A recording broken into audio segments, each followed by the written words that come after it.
And now on to one of my favorite times, every Gajtka game, one of my favorite segments. In fact, it's been our longest running repeating segment on the show. It's Kill the Cliche, and it ties into what I've seen and read and heard from some media personalities and reporters and bloggers out there this week in relation to the Pirates. I've heard "don't panic," and that one always makes me laugh because, first of all, you're not going to be able to convince someone who is panicking not to panic.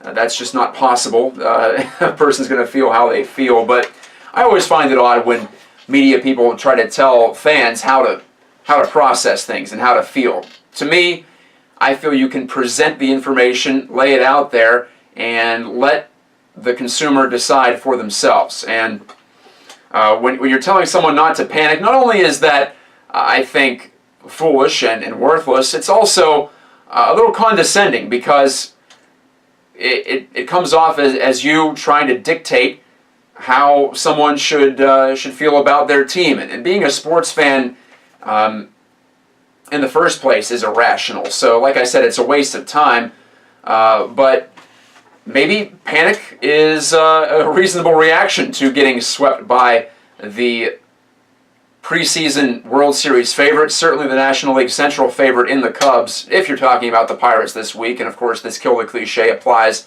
across all sports and all situations.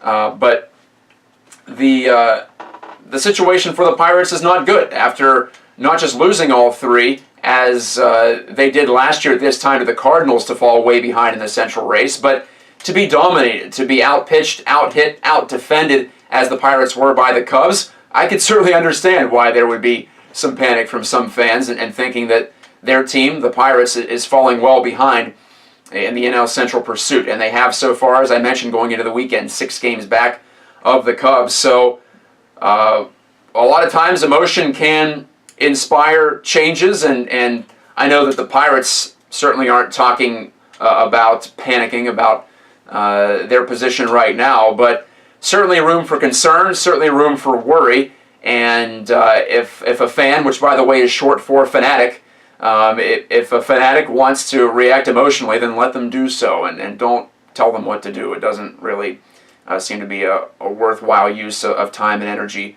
and effort. So if you want to say the Pirates are going to be fine, which I think they are going to be fine, I'm not sure if they're going to win the NL Central at this point, but if you want to say that, then say that. But don't tell people how to feel. That's not only a cliche, but I think it's actually, as I mentioned, turning your nose up at the unwashed masses, if you will. So I would say if you are in the media, stay away from the don't panic thing. Or even if you're a fan talking to another fan, let others react how they're going to react. You can only control what you can control, and that's what's inside your own mind. Let's step out for our final break and bring it back for overtime, where we dig even further into the details of one of the more difficult things to understand in the sports world that's been occupying my time, a lot of my time this week.